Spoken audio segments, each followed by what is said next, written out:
Thank you. Neil Bibby to be followed by Mike Mackenzie. Thank you, Presiding Officer. The UK Government's decision to cut Coastguard stations will impact on many areas, but today I want to focus on the decision to close the Clyde Coastguard and the impact that will have on the west coast of Scotland. As an MSP for the West of Scotland region, I am fortunate enough to be familiar with the spectacular scenery and the unique coastline which attracts so many visitors to the region every year.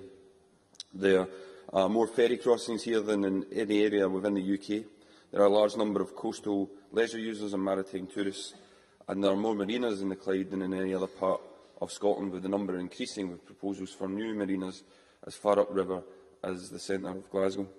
The Clyde is home to some of Scotland's busiest holiday resorts and features the world's last sea-going paddle steamer, the Waverley, which carries 140,000 passengers every year. I know from speaking to many constituents and people involved in the Save the Waverley campaign how valued the important work of the Clyde Coastguard is. In spite of all of this, on Tuesday the Shipping Minister, Mike Penning MP, confirmed that the Coastguard Centre on the Clyde is to close, a decision which I believe will have a devastating impact on the local community, where 31 jobs will be lost in an area of already high unemployment, and put maritime safety on the west coast of Scotland at serious risk. It was recently reported, and many members have talked about this, that the station in Greenock deals with more than 30% of Scotland's incidents. In 2010, Clyde was the busiest coastguard station in Scotland and the third busiest across the whole of the UK. Staff assisted 2,357 people and rescued 539 members of the public. That's over 10 a week. Currently, the Coastguard at Greenock coordinates rescues from as far north as Fort William and as far south as Stranraer. Under the new plans, emergency calls from the west of Scotland, as many members have said, will be delegated to Belfast and Stornoway. Presiding Officer, I think this would be laughable if it wasn't so serious. Concerns have been raised that with reduced manning levels, these stations will not be able to cope with increased workload. I know from speaking to at least one person employed at the Clyde Coastguard station, there has been at least one occasion where the team in Belfast have contacted Clyde to ask for assistance due to insufficient staffing levels there. Statistics for 2010 also show that Belfast was the quietest coastguard station in the whole of the UK, so this raises real concerns and questions about how prepared it is to take on the workload from the Clyde Coastguard station. In his statement on the UK Government's proposals, Mike Penning MP says they will make much better use of the talent and skills of our coastguards. In making this statement, the Shipping Minister has failed to take into account, and many members, I think every member has talked about this, the vitally importance of local knowledge, which coastguards I have spoken to insist can make the difference between life and death. The west coast of Scotland, as many of us will know, has a unique topography. Many areas have limited infrastructure, and that communications can often be difficult and often impossible. When this happens, there is no substitute for the local knowledge currently being offered by the experienced staff at Clyde Coastguard Station. As some members may have read in the local press, Clyde Coastguard recently responded to 2 divers who got into distress while exploring a sunken wreck. Sadly, one diver died in the incident, but thanks to the knowledge of the responding team, the other was rescued. After the rescue, Callum Murray from Clyde Coastguard said, "The divers got into trouble in Whiting Bay, which is not well known. There is another more famous Whiting Bay nearby. If it had been Belfast handling the call, they would have been called out to the wrong area, losing vital minutes. We could have been facing 2 fatalities." This is a prime example of local knowledge which will be lost when the Clyde Coastguard closes, potentially making the difference between life and death. There are numerous examples of outstanding work carried out by Clyde Coastguard team.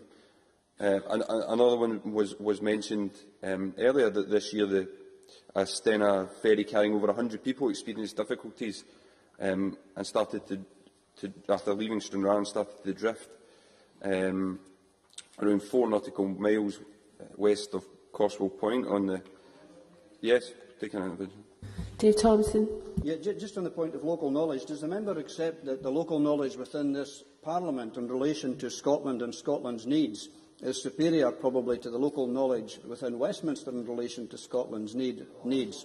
And with that being the case, does he not agree that decisions relating to coastguards would be far better informed and would be different in this Parliament in comparison to Westminster? Neil Bibby. I understand there may be members in this debate keen to use the closure of the Coastguard stations in Scotland to call for more powers for Scottish ministers. While I'm certainly not against more powers being devolved to the Scottish Parliament, that has to be where it will benefit the people of Scotland. I believe the Coastguard is actually a prime example of a situation where we should benefit from pooling resources together. And after all, we share the coastline with our neighbours. We share the coastline with our neighbours south of the border, and even the SNP's greatest efforts will not change that. What we need instead is a UK government exercising common sense and not one cutting busy coastguard stations and stretching those remaining to the point where lives are put at risk. The situation about the ferry drifting off the coast of the Mull of Galloway was an important example where Clyde Coastguard took swift action. They received the call from the vessel at 12:50 am and sent 2 tugboats to the area to tow the vessel to Belfast.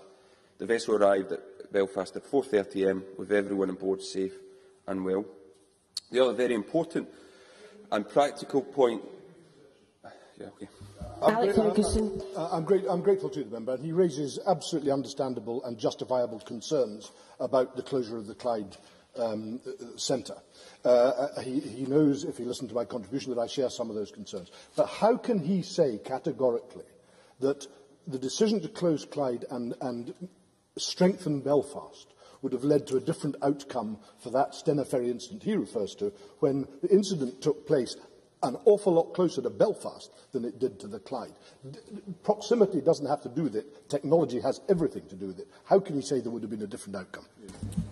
Neil Bibby. As I said, I've raised very serious and real concerns about Belfast's ability to cope with the extra demand and the busy workload that will be taken on by the Clyde Coastguard station. And as we know, Clyde is the busiest coastguard station in the whole of Scotland and the third busiest in the whole of the UK. Mr Bibby, I'd be grateful if you could start to come to a conclusion now, please. Presiding Officer, make no mistake about it, the coalition government's decision is about saving money. They quite simply are putting savings before safety. I sincerely hope it does not take a tragedy off the west coast of Scotland before the UK Government starts to listen to the very real concerns about the future of maritime safety in Scotland. Thank you. And now